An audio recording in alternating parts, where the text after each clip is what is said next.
All right, ladies and gentlemen, welcome back to the channel. It is Wednesday, and you know what that means. It's time for Wisdom of the Ages, Wednesday Wisdom, ladies and gentlemen. Reading from Dr. Wayne W. Dyer's best-selling 60 Days to Enlightenment, also titled Wisdom of the Ages. And Wisdom of the Ages is a powerful collection of writings, poems, and sayings by some of the greatest thinkers of the past 25 centuries, ladies and gentlemen. And Wayne Dyer has crafted a group of succinct original essays explaining the meaning and context of each piece of wisdom. And most importantly, ladies and gentlemen, how we can actively and practically apply this wisdom into our lives. And so today's topic is on forgiveness. And so, what does that bring to your mind, ladies and gentlemen? Forgiveness is a very common subject as compared to things like individuality or your highest self or inspiration, or like Khalil Gibran gave us the idea of work, which is a more common one. But then we come to things like mystery and visualization, which came from William James, and kindness or agelessness from Lewis Carroll. So there's all these different subjects here in the Wisdom of the Ages, ladies and gentlemen. But today we come to forgiveness, and it comes to us from Langston Hughes. Who was Langston Hughes, you ask? Well, Langston Hughes lived 1902 to 1967. He was an American poet, and Langston Hughes also wrote humorous newspaper sketches, a novel, and a short story collection. He is most widely known for his poems, which use the rhymes of the blues and of the ballad, are often documentary, and deal with the trials and joys of the Black American. So interesting, ladies and gentlemen. Let's dive right into this poem here from Langston Hughes titled Cross, that has to deal with this subject of forgiveness. And then afterwards, we'll dive into Wayne Dyer's succinct little essay about this topic, once again, of forgiveness. Cross. The poem begins, my old man's a white old man, and my old mother's black. If I ever cursed my white old man, I take my curses back. If I ever cursed my black old mother and wish she were in hell, I'm sorry for that evil wish, and now I wish her well. My old man died in a fine big house. My ma died in a shack. I wonder where I'm gonna die, being neither white nor black. Isn't that a powerful one, ladies and gentlemen? Let's dive, before I ramble any bit on that, into what Wayne Dyer has to say about this poem and this topic of forgiveness. This brief poem, he begins, written in a quick and witty style by the man I consider the forefather to the American Civil Rights Movement, is a tribute to the healing effect of forgiveness, as well as a parody on the absurdity of labeling people on the basis of physical appearances, particularly the color of one's skin. The final line in each of the first two stanzas sends a powerful message to all of us. They sum up what true spirituality, as well as socio-mental health, truly is. Quote, I take my curses back, and quote, and now I wish her well. What is Langston Hughes saying to us through these lines, Wayne asks? I believe he is expressing that he is spiritually mature enough to say to his parents, I forgive you, and I'm sorry for any evil thoughts I've ever directed your way. The freedom, ladies and gentlemen, that we can achieve from forgiveness is profound. I'm not sure if he'll say it in this short couple page chapter here today, but one of my favorite bits from Wayne Dyer is it's the snake bite doesn't kill a man or woman, but it's the venom that continues to course through your veins after the bite. And so if you take that metaphorically with this subject of forgiveness in mind, it is not the act that kills us or that brings us down or debilitates us or inhibits us from continuing forward or sending love and forgiveness. It is that grudging venom that we hold within ourselves that continues to course through us until we're finally able to what Wayne was just saying here. I believe he was spiritually mature enough to say to his parent, I forgive you and I'm sorry for any evil thoughts I've directed your way.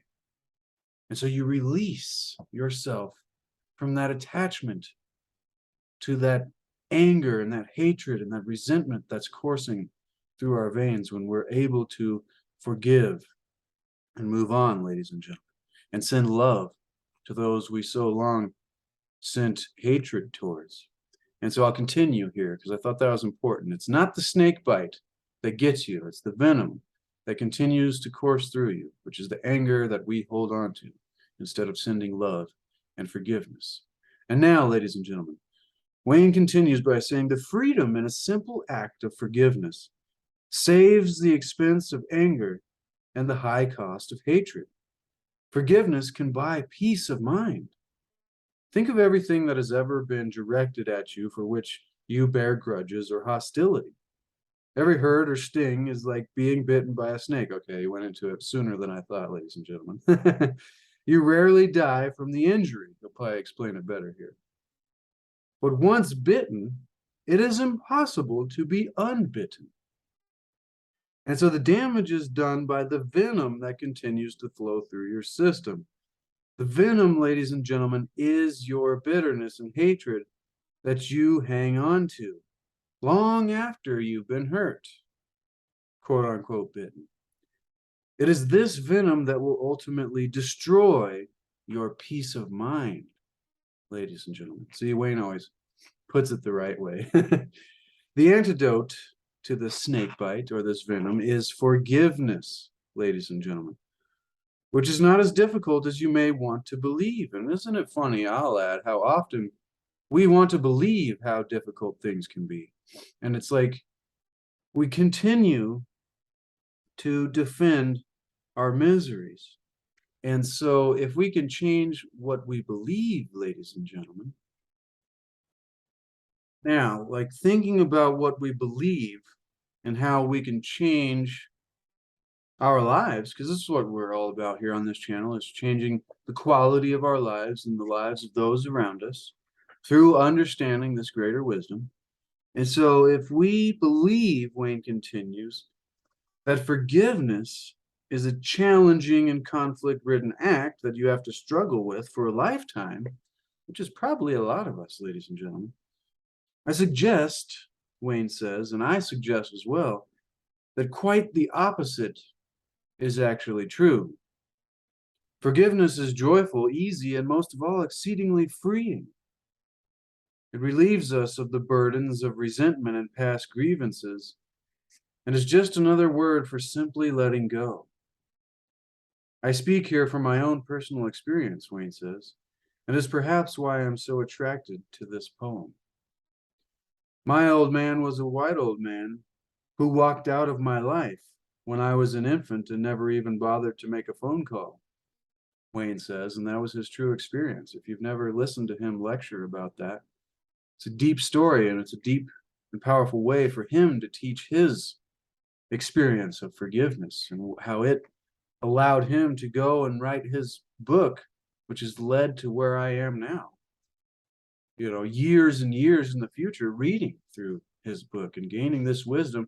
You know, it gave him, like he says about this in his own words in his lectures, it's like it gave him the self-reliance that he needed to eventually be somebody who taught self-reliance and self-actualization and eventually spirituality.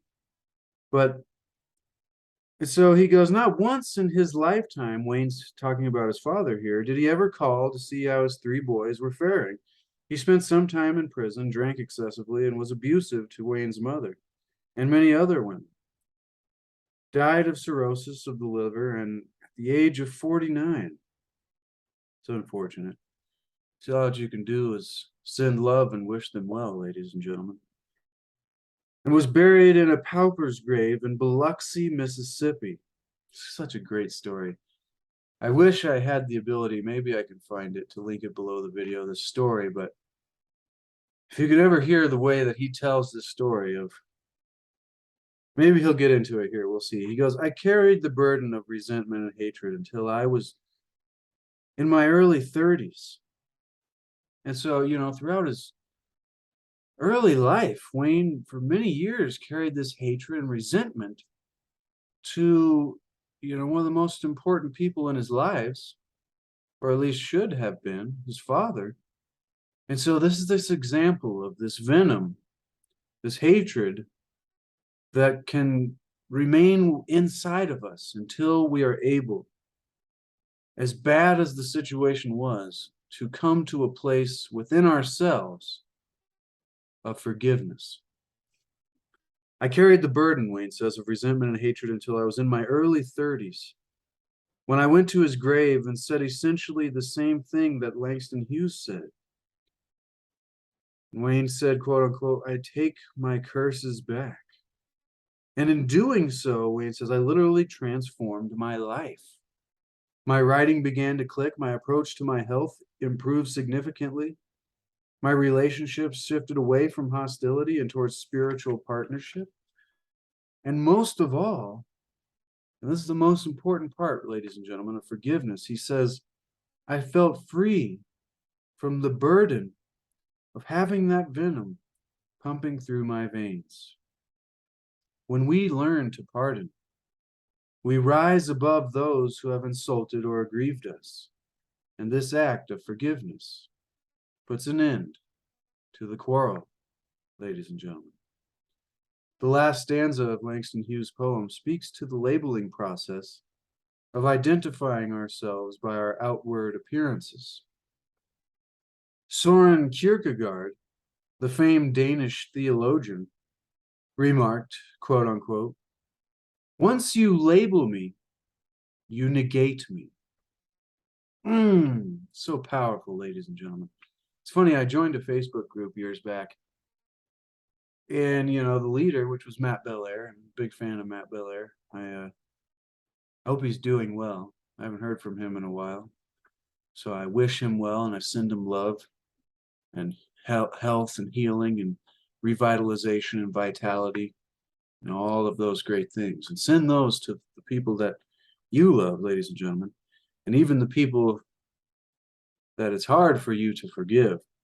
But I joined the group, and everybody was like, introduce yourself to us. And I was just learning about this subject very, very deeply from Wayne, about this idea of once you label me, you negate me. And so I was like, how can I introduce myself without describing, without labeling myself? And it's very fascinating. Hope you got yourself some tea, ladies and gentlemen. Soothing pleasures are the best. Tea soothes the soul. Thank you, Mom, for this cup. It's been a great one for a long time. It's got a couple cracks going heavy in it, but I have a feeling it will last as long as it needs to. Now, so once you label me, you negate me, ladies and gentlemen. The process of putting ourselves and others into neat little compartments on the basis of any label and then making judgments about everyone on the basis of those labels is a non-spiritual and dehumanizing act, as anyone can imagine. Wayne says it's as a non-spiritual and dehumanizing act as an experience as he can imagine. Yet it is done all the time. Our government asks us to fill out census reports to neatly compartmentalize ourselves racially. Funding is allotted on the basis of these distinctions, and prejudices are rampant because we tend to identify one another on the basis of what we can see with our eyes rather than feel with our hearts, ladies and gentlemen. That's a powerful one. We know, Wayne continues, that we can exchange our inner organs and borrow each other's blood, and we know that our thoughts and our souls are colorless, yet we still need to put labels on ourselves on the basis of what is outside. Remember what Lao Tzu calls the world of the 10,000 things, all the things that's here in the physical world that we've labeled and put into categories and separated like there is no underlying oneness. But we know, having studied the Tao and the Great Way and Lao Tzu, that the world of the 10,000 things is not the eternal Tao. And that which cannot be named, cannot be categorized and, separated, compartmentalized, and labeled is that eternal essence that lies within all of us, ladies and gentlemen. Now, yet we still need to put labels on ourselves on the basis of what is outside. We have a close friend who lives on Maui, Wayne says. His father, who has long been separated from the family, is black and his mother is white. Like Langston Hughes, he has been raised by his mother and his grandmother.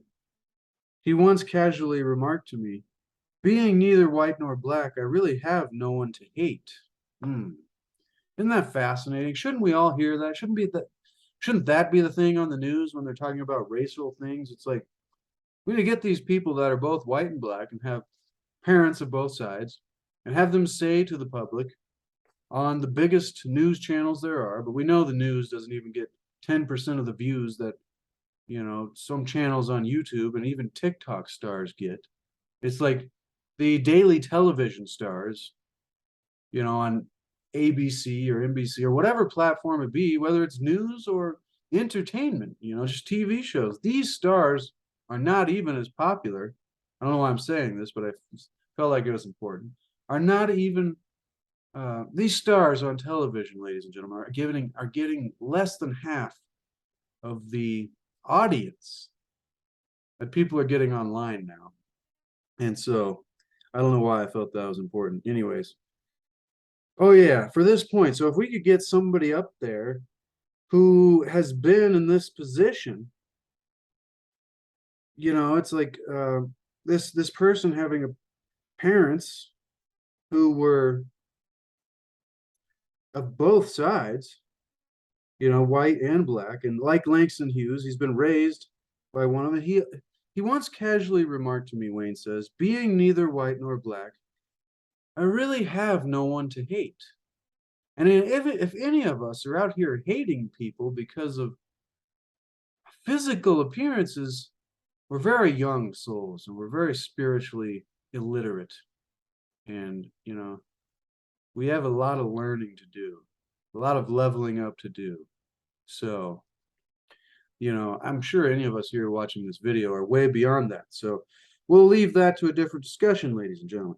Now, it's like, there is much to learn from this observation. I love Langston Hughes' final two lines. They sum up the absurdity of ever putting any label on any kind of person. And he says, I wonder where I'm going to die, being neither white nor black. Such a dilemma, Wayne says. We know what to do with this old man and his old mother, but how do we deal with him? And remember, ladies and gentlemen, this was back when Langston Hughes, you remember how times were back in between 1902 and 1967. And so times were different back then. And we know what to do. It's like this man, Langston Hughes, wrote his poetry in the 1920s and 30s when racial hatred and tension were at an all-time high in America. And remember, we're using this as an example, a powerful example for forgiveness, ladies and gentlemen. And he spoke from his heart with great courage. Perhaps the most famous poem is I Too Sing America. I'm sure we've all heard of that one, at least here in the West. I reproduce it here for you to read as you consider these twin themes of forgiveness and labeling. I too sing America. I am the darker brother. They send me to eat in the kitchen when company comes, but I laugh and eat well and go strong and grow strong. Tomorrow, I'll sit at the table And when company comes, nobody'll dare say to me, eat in the kitchen. Then, besides, they'll see how beautiful I am and be ashamed. I, too, am America. Mm. He reminds us from a generation or two back that we act shamefully when we apply labels to anyone. And he was correct in saying, quote, tomorrow, nobody will dare say to me, eat in the kitchen. And it is so because a man like Langston Hughes was able to laugh and grow strong and feel beautiful despite what anyone might say to the contrary. And this goes beyond just, racial thing. This goes for self, your sense of self-worth. And like some people are really diminishing their self-worth because they think they're not beautiful in the eyes of society's standards. And, this goes to that same subject. It's like being able to laugh and grow strong and feel beautiful despite what anybody might say to the contrary, becoming independent. Remember, ladies and gentlemen, the number one key to self-actualizing individuals is being independent of the good opinion of others, not independent of the opinion or the bad opinion of others, but the good opinion, which means you're able to be independent of all opinions. But that doesn't mean you don't listen to people's opinions. You just are independent of it. So you hear stuff, but you're not debilitated by it. Now, and yes, was able to forgive. So despite what anyone might say to the contrary, he was able to forgive. He reminds us that everyone is of equal value, as did William Blake, who also wrote in his disdain for prejudice and left this poetic reminder, quote, in heaven, the only art of living is forgetting and forgiving. That's a powerful one, ladies and gentlemen. There's been some great quotes today about this idea of forgiveness and labeling. Take stock, Wayne says, of everyone who has ever wronged you in any way, regardless of how severe or recent it may have been, and make the choice to let go. Forgiveness is an act of the heart. Do it for yourself to provide the antidote for the poison that you have allowed to circulate inside you. Be aware that your parents and everyone else in your past did what they knew how to do given the conditions of their lives.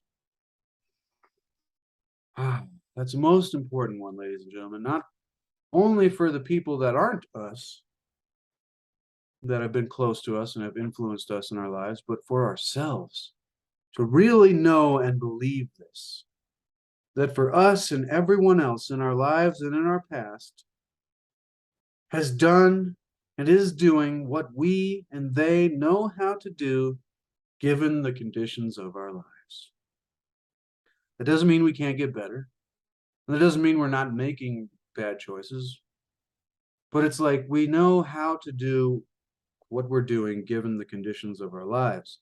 And so you cannot ask more of anyone, but perhaps you would not have done it that way. So learn from it, ladies and gentlemen. Forgiving is recognizing that deep injuries will not recover until you forgive. And so make that choice and you will immediately feel freer than you've ever felt.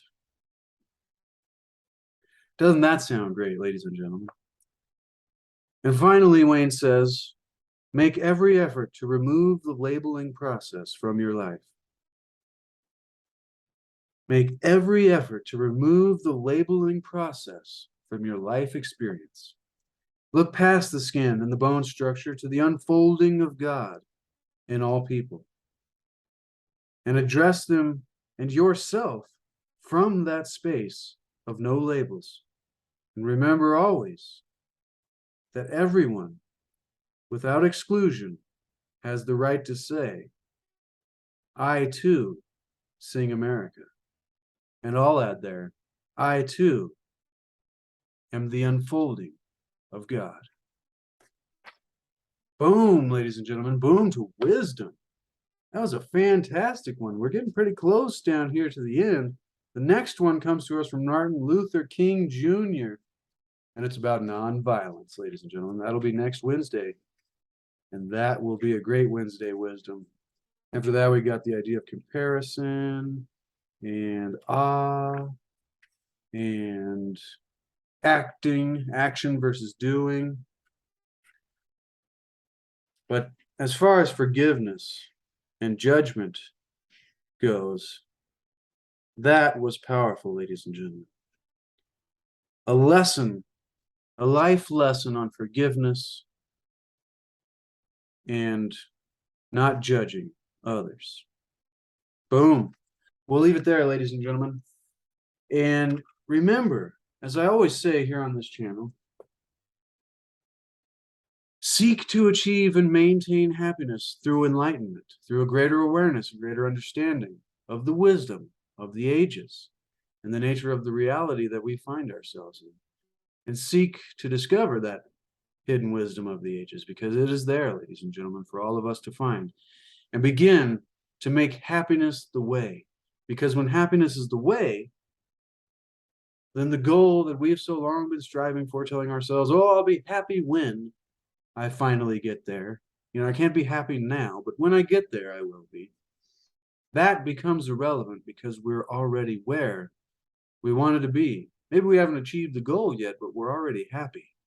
And then the entire journey becomes wonderful, ladies and gentlemen. If you got value out of this, consider subscribing. If you're already subscribed, smash the like button and leave me a comment. Let me know what you think. And if you'd like to support me, ladies and gentlemen, what I'm doing to keep this channel going and keep what I'm doing here going, please expand the description below and get yourself a copy of this book, or Change Your Thoughts, Change Your Life, Living the Wisdom of the Tao, which we've been doing on Tuesdays, Tuesday Tao, Wednesday Wisdom, ladies and gentlemen, every week. Get those in the description below, as well as some C60 Purple Power, the most powerful antioxidant known to man. And I've got my landscape paintings, as you can see one in the back there, linked below as well. That goes straight to my Etsy shop, and those are at a good price. And I ship them out right away, ladies and gentlemen.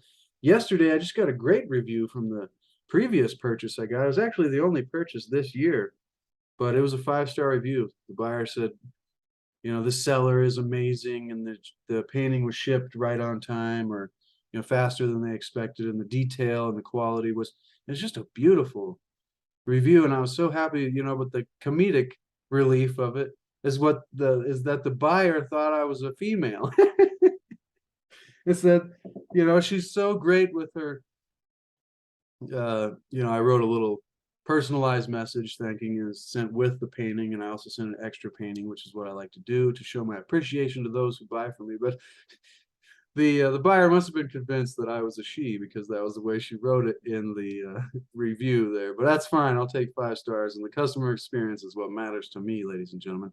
And I mean that too when it comes to this show. I hope that you really get value, and that your experience of the time that you spend with me here and Dr. Wayne Dyer and Lao Tzu and all the wonderful authors and poets of the wisdom of the ages brings you something to increase the quality of your life and the lives of those around you, ladies and gentlemen. Thank you so much. I love you all.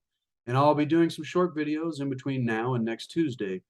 But if you don't see those, then I'll see you next Tuesday for Tuesday Tao, and next Wednesday for Wednesday Wisdom, ladies and gentlemen. Until then, be the change that you want to see in the world, and stay frosty, ladies and gentlemen.